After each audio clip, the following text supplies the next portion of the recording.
down, please. Can you please set it down? What's going on? Set it down, please. Put it down. This is my golf club. Set your golf club down. Set it down.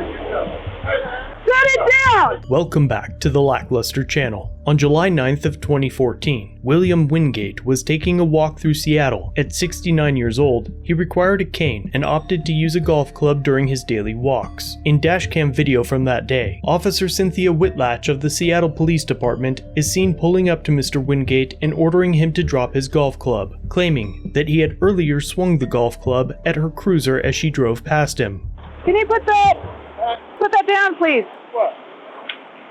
Aren't you holding a golf club? Come back, I can't hear you over there. Your golf club. What about my golf club? Can you please set it down? Huh? Can you please set it down? What's going on? Set it down, please. I know what's going on. Put it down. This is my golf club. I'm not going to take it from you, but it's a weapon, so set it down. I had this golf club for 20 years. Set it down, please. Huh? I'm not going to ask you again. Set it down. When you call somebody, I've been walking with this golf club for 20 years. Set it down. Will you call somebody? I am calling someone. Go ahead. Put your golf club down. You call somebody. You're being audio and videotaped. No, you call somebody. I ain't done nothing to nobody. You just swung that golf club at me. I did not. Yes, you did. Right back there. I didn't see you. I didn't wait no golf club. It was on audio and videotape. Put it down. Officer Whitlatch claims that her dashcam recorded Mr. Wingate swinging his golf club at her cruiser. However, neither the dashcam video or any surrounding CCTV footage supports her claim. Officer Whitlatch continues to order William 17 times to put his golf club cane down. William refuses and continues to request a supervisor. Put it down. No, you call somebody. Put it down. You call somebody. I'm at 12 and 5, and I need to see another unit. Sir! Put it down! You call somebody. I ain't done nothing to nobody. I'm walking. You're not free to leave right now. Please set it down. No, you call somebody. I want to witness. You are being audio and videotaped right now. Hello? Set your golf club down. Hello? I have a subject with a golf club who is refusing to set it down. Set your golf club down! Sir! Sir! I'm going to ask you for, I don't know what, the 13th time to set your golf club down. I'm telling you the second time to call somebody up here. If you do not set your golf club down, you will be subject to arrest for obstruction. Call somebody else. I ain't know nothing. And everybody out here know my church is up there, and everybody knows me. You're not free to leave. You are not free to leave. You talking about here, you're not here. Set your golf club down. Set it down. Set it down. You know what? I ain't never seen this woman before. Come over here. All right. Come over here. I ain't never seen this woman. Come over here. Come over here. Yeah. Put your hands on the car. Well, I don't know what this is. Put your hands on the car. It's about you swinging the golf club at me at 11 and Pike. I know what. Okay, I know who she is. It's okay. I know what that is. She's not gonna hurt you. I know what she is. I walk with the golf club every day. I ain't never put nothing on. You swing that golf club at me when I turn the corner at 11 and Pike. You got it? I got it. All right. After detaining William and removing his belongings from his pocket against his consent, Officer Whitlatch returns to her cruiser to search his wallet to run his ID. Unable to locate his identification, she asks the other officers to search him for it as well. I don't see any ID in here. Can you see if you can find some? Yeah. A few minutes later, after running his information and learning that Mr. Wingate had no criminal record, Officer Whitlatch explains why she is about to stop the recording. I am going to stop this video and restart it immediately so that I can review the very first part, see if anything is captured on video of him swinging that golf club at me as I turn the corner.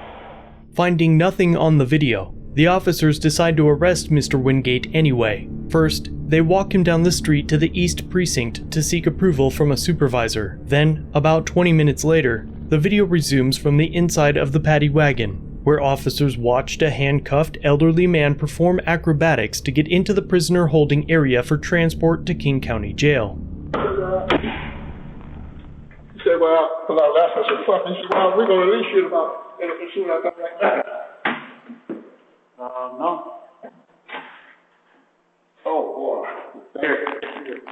Y'all got a school or something?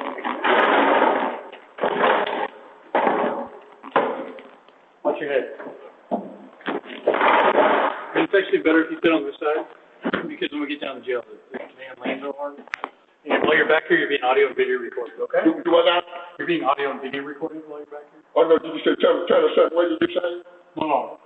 When we get down to jail, the band leans that way, so this way you won't fall forward. Oh, okay.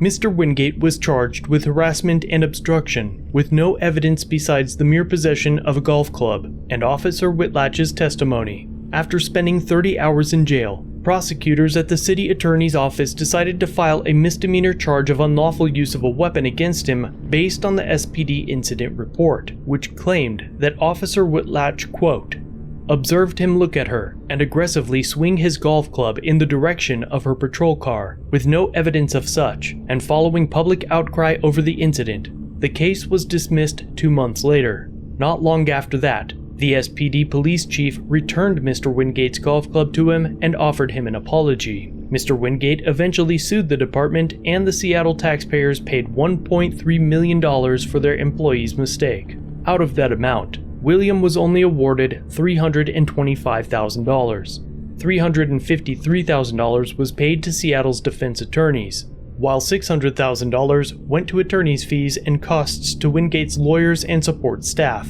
As for Officer Whitlatch, she was fired about a year after the incident for bias and overly aggressive policing. She later sued to get paid what she lost in income, and they settled, reversing her termination and allowing her to retire, which allowed her to collect $105,000 in back pay, also at the taxpayer's expense. The only good thing about it was that the settlement contract guarantees that she never works in law enforcement again. Let me know what you think down below. Was the punishment for Officer Whitlatch enough? Do you think that William's settlement was fair? I'd love to know what you guys think down below. As always, thanks for watching. If you have a video you'd like to submit for review, use the link in the description or pinned comment. Don't forget to subscribe and hit the bell notification for future content. And remember to like, share, and comment down below of what you think of this interaction. It really helps the channel. If you enjoy our content, try our other channels, LackLuster Limited for criminal psychology content, and The Odd Side for paranormal videos. Shirts and other merchandise are available at the Teespring store. Membership start at just $1 if you'd like to help further support the channel and get a slick Lack logo next to your name. I look forward to seeing you in the next video. All links are down below.